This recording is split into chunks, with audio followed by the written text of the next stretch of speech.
부터 제가 시작하고자 합니다. 어제 이 시간에도 90% 됐다, 99% 거의 다 됐다. 자, 뭐가 하나 안 될 가능성도 있지만 사실은 되기는 될 것 같다라고 방송 끝내셨는데 그리고서는 바로 타결됐습니다. 자, 어찌 됐든 뭐 국민들 입장에서는 아유 타결됐으니까 다행이다라는 평가가 있기는 합니다만은 뭐 중요한 거는 내용이니까 6개월이라는 요 숫자 어디가 양보한 건가요? 노동계가 양보한 그렇습니다. 겁니까? 제가 이제 어저께도 말씀드렸지만 사실은 탄력근로제 합의의 물꼬를 튼 거는 한국노총에서 기존에 이제 3개월을 갖다가 조건부 6개월로 안을 제시하면서부터 물꼬가 트여가지고 조건부 6개월이었어요. 그냥 6개월이 아니고 여기에 해당되는 조건부라는 것이 첫 번째 임금 보전, 두 번째 이제 건강권 문제를 갖다가 지켜낼 수 있는 방안을 제출해라. 이 두 가지를 제안하면서 6개월로 확대하는 것을 동의해 줬거든요. 거꾸로 여쭤보겠습니다. 건강권과 관련돼서는 11시간 연속 휴식을 보장하라 이렇게 돼 있는데 제가 가만히 생각해 보니까 밤 12시까지 만약에 야근을 했으면 11시간, 그 뒤로 11시간은 이제 일 못하게 한다는 거죠. 그렇습니다. 반드시 휴게 시간을 갖다 11시간 갖도록 되어 있습니다. 그 다음 날 출근 시간은 11시까지로 보장한다 이렇게 되는 건가요? 그렇습니다. 그게 건강권 12시까지라고 그 다음 날 아침 11시에 출근해라. 이게 건강권 보장이라는 것이 너무 당연한 거를 보장한다고 하는 것 같기도 하고. 근데 이제 저희 뭐 우리나라가 특별히 OECD 국가 중에서 세계 3위의 그런 장시간 근로에 놓이지 노동 시간이 기니까 그러지 않습니까? 그리고 이게 연속 근로가 가져오는 대단한 위험한 그 건강권 문제가 있기 때문에 반드시 이건 11시간 정도는 쉬어줘야 된다.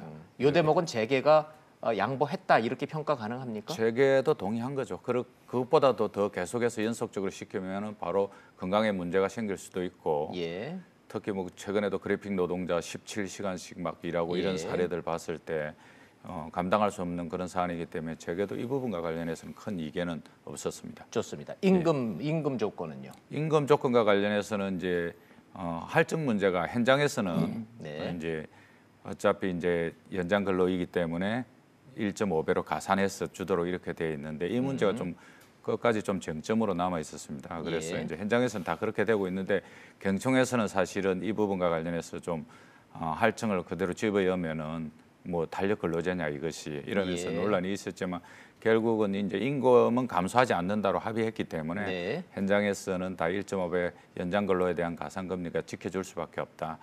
특히 계절적 요인으로 예를 들어서 에어컨 설치한다든지 또는 겨울에 보일러 설치한다든지 이런 상황 봤을 때는 장시간 근로로 대단히 가중한 노동이 요구되고 있는 상황이기 때문에 현장에서는 다 지켜질 수밖에 없다고 판단하고 있습니다. 자, 정리를 하자면은 할증, 연장 근로의 할증인 평균 임금의 통상 임금의 1.5배를 지불한다라는 합의안이 나온 걸로 양쪽이 타협을 했다.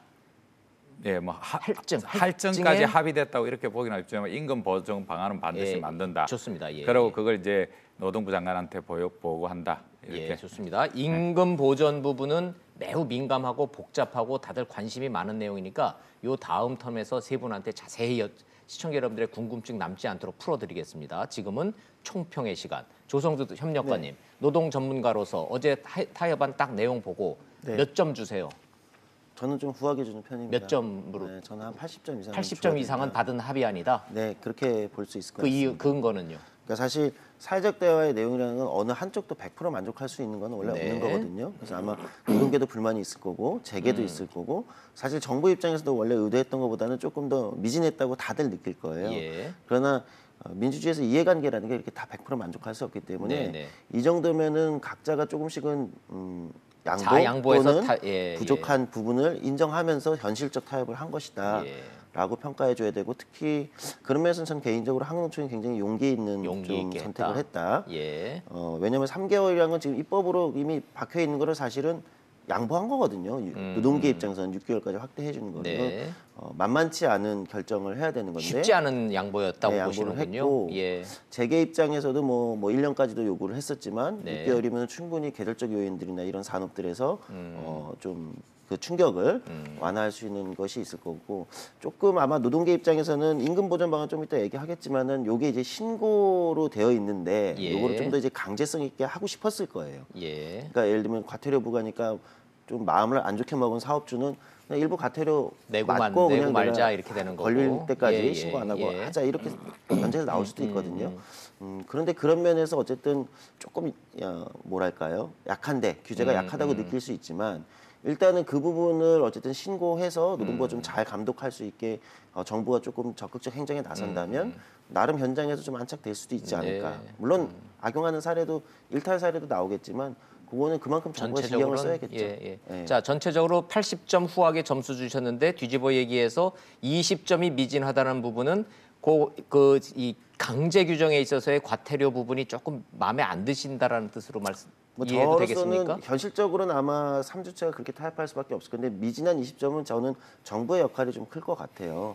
정부가 정부의 조금 더 역할이 이걸 악용하는 경우라든지 실제 노동자들의 임금 감소가 좀 심각하게 나오는 이런 것들을 잘 이제 잡아내서 예. 좀 적극적 감독 행정을 해야만 나머지 실효가 있을 것이다. 부족한 부분이 다 채워지지 않을까 싶습니다. 좋습니다. 조특부의 전체 평가 들어봤고요. 김연학 교수님한테도 이 전체 평가는 여쭤보고 가야 되겠네요. 몇 점 주시겠어요? 예, 저도 우리 조 협력관과 비슷한 생각입니다. 저도 80점 80점 정도는 이상은 주시는 좀, 거예요?